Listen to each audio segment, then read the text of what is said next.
How's everyone doing? Today I have a Blu-ray collection update with 7 pickups. And if you've seen any of these movies, definitely let me know what you think of them and let me know which one of these is your favorite as well. There's a bunch in here that I haven't seen. So I think I haven't seen any of them except for one. I've only seen one out of this. So let me know which one of these I should watch first as well. Leave me all those comments down below. I still miss video responses. Remember when that was a thing on YouTube? Maybe a lot of you don't because it's been years now, but video responses was something awesome that you could communicate directly with other videos and stuff. I definitely missed that, but YouTube took it away like so many other good things. But I am grateful for this platform to talk to like-minded people on here across the world. So that is awesome, as long as we can still communicate through the comments. So there's that at least. But first up, from Warner Brothers, they sent this over for review purposes, is Dr. Sleep. I haven't seen this one yet, but I'm excited to check it out. It's a follow-up from The Shining, which I'm definitely looking forward to just hearing how they go along with the story. Danny's grown up, and I guess he's dealing with the trauma from when he was a kid, and he meets a young girl, a teenager, who also has the ability they call the Shine.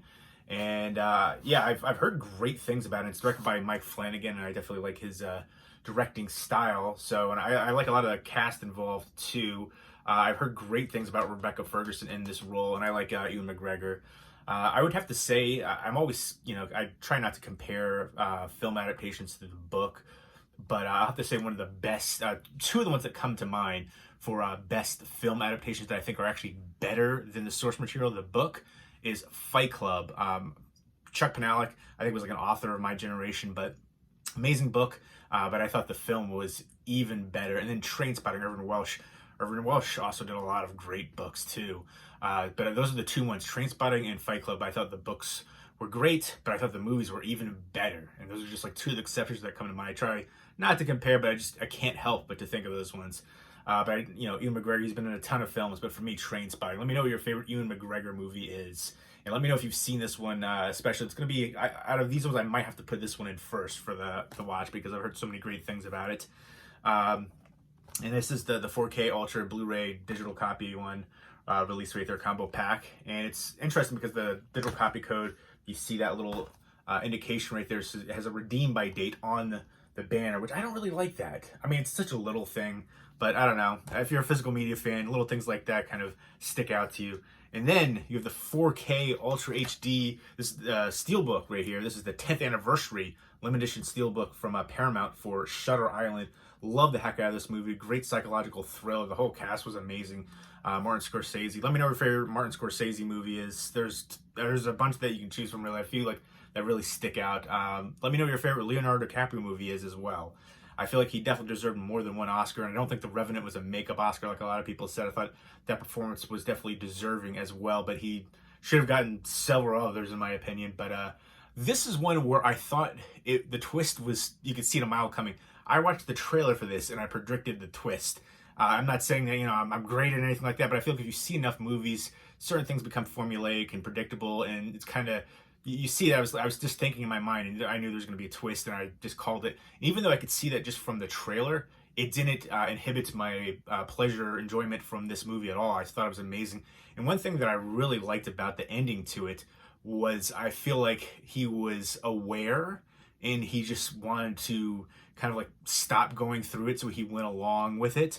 And I feel like I've said that with to people who've watched it with me, and they didn't really grasp it. I thought that was kind of something that was just, kind of a given, but apparently not everybody picked up upon that.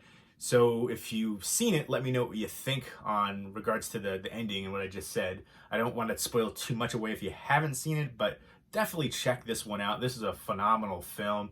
And the release, just the packaging wise, I really dig. And I'm going to pop it in soon to check out the transfer for it. And I love that shot right there. This actress was also in the movie Taking of Deborah Logan, which is such an amazingly underrated, creepy horror film. And then I'll go ahead and show you just the continuation of that interior artwork, which I definitely appreciate. So, but yeah, great shot right there. But yeah, if you haven't seen The Taking of Deborah Logan, definitely check that one out, which I love the twist to that one. And you think it's just going just straight forward one way, but it completely takes a left-hand turn, and it's just, oh, that actress was amazing in the role. And as soon as I saw that shot, I was like, oh, wow, it blew my mind that I forgot she was in that too. But really good cast here. Mark Ruffalo, trying to remember who else was in there. Ben Kingsley, of course, Michelle Williams. Just a really tragic story, very haunting film. I love the heck out of this one. And I love the Steelbook too. I love that it has the 4K release for the Steelbook. Next up from Lionsgate is Waves. And this is basically about a high school student who's he's a wrestler, and he's on the verge of getting a full scholarship to college, and his father's, I guess, very domineering, and I guess something happens that changes everything, and it affects the whole family and his bond with his sister.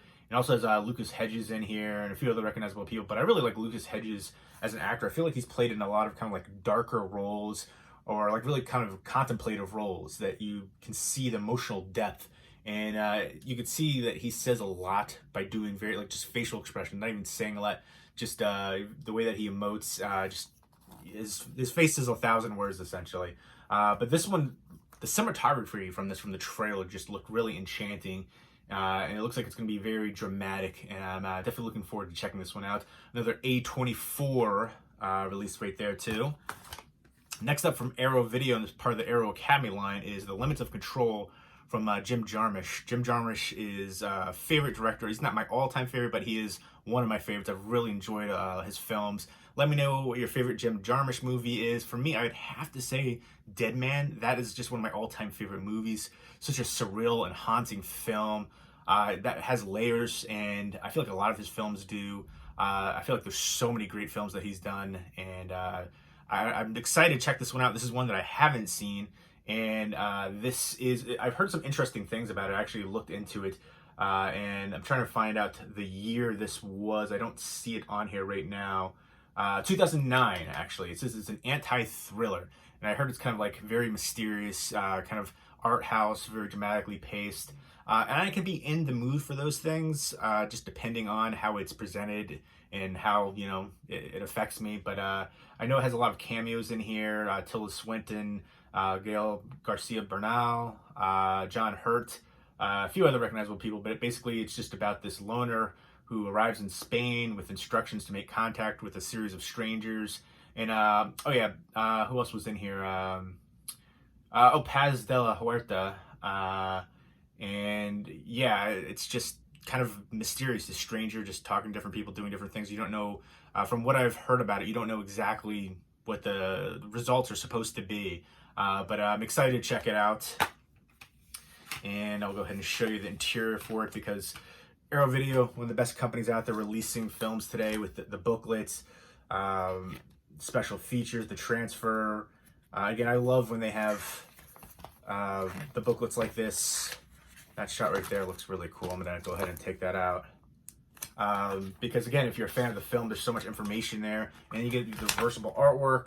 Even the clear case is a nice touch if you're a fan of, well, obviously you are if you're watching this video, you know, physical media releases and collecting and things like that. And I love the Arrow Academy line as well. And I always say this when I talk about Arrow Video and Arrow Academy line, that the movie Suture should have been the first in the Arrow Academy line. Really good modern black and white movie. I would say it's in my top 10 modern black and white movies, along with La Haine would probably be one of my all-time favorite ones.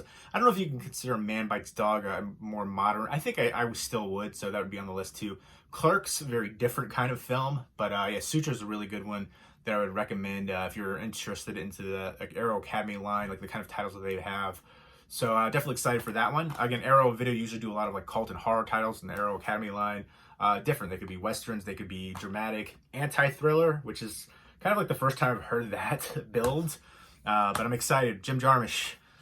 Next up are a couple of Warner Archive releases. This one is from 1965, kind of sounds like a espionage movie. I guess, you know, Britain's World War II command, and the Nazis are developing technology that could rain death upon London and New York, and I guess they have a team that are put in there to infiltrate and, I guess, stop the rockets, and they get a message once they land. The pilot gets one. It says the mission may be a compromise to abort, and it says it's partly fact-based, Operation Crossbow. So I'm excited to check this one out. It has Sophia Loren and George Peppard and a few other recognizable people in here. And then next up, this one I'm super excited for, souped on it, and it is The World, the Flesh, and the Devil.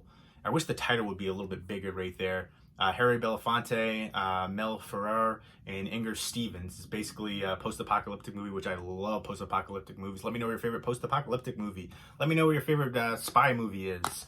But yeah, post-apocalyptic movies, one of the things that they talk about on the back of the synopsis here is essentially, you know, man being man's worst enemy, you know, with fear, intolerance, jealousy, which are like the things here that are causing all the issues. And it's basically a man who thinks that he's the last man on Earth after there's, I guess, nuclear doomsday has come, and he finds a woman, and then there's another male stranger, so there's the three of them, and it says the haunting story of the last three people on Earth. And I really like Harry Belafonte as an actor, and Mel Ferrer as well, so I'm excited to check this one out, again, with the actors involved, and just the post-apocalyptic theme. I always dig those. Can be dramatically paced at times, but I don't know, I just love that. I remember, I guess, Twilight Zone is one of my all-time favorite TV shows, the original one. I just kind of remember certain ones. There was a couple episodes that had like kind of post-apocalyptic themes, so I always kind of like think about that. I always just thought that was really haunting and intriguing, and I feel like I've dreamed about those settings and scenarios. Next up is the lone DVD from Paramount. It's called Mobtown. It has David Arquette, Jennifer Esposito, Jamie Lynn Sigler. There's a few other recognizable people in here. Robert Davi. But basically this is based on a true story. In 1957, there was a mob summit in a small town in upstate New York. And it's basically about all these different gangsters and mobsters meeting up to honor the new Capo di Capi. I guess like the big mobster guy, the one who's going to head up all the different families, I suppose. And this one detective, he basically stumbles across there, and he's a sergeant, and it's played by David Arquette, and he's just trying to stand up for justice and shedding light on the corruption and things like that. I like the cast a lot here, and I'm excited to check this one out based on a true story. So looking forward to that one. So there you go. Those are the 7 pickups. Some really awesome ones that I'm excited for. Again, I've only seen Shutter Island out of these ones, but I've heard great things about Dr. Sleep. I'm a big Jim Jarmusch fan, big post-apocalyptic fan, fan of, you know, some of the A24. I feel like there's A24 gets kind of like blinding love. I love that they have a lot of unique and fresh ideas, but not every film from them is a winner. The same with any kind of, you know, studio like that, but they do have some great releases. But there you go. Let me know what you think if you've seen these movies, and let me know which was your favorite from these. Let me know which one I should watch first. You know, I'm probably gonna get the most love for Dr. Sleep, so let me know what one I should watch after Dr. Sleep. I will be doing a little bit more in depth on these once I check them out, and I'm probably gonna do an unboxing review video for Shutter Island. I want to talk about the transfer and compare it to the Blu-ray as well, and just, I guess, show it a little bit more in depth, even though I kind of did an unboxing right there.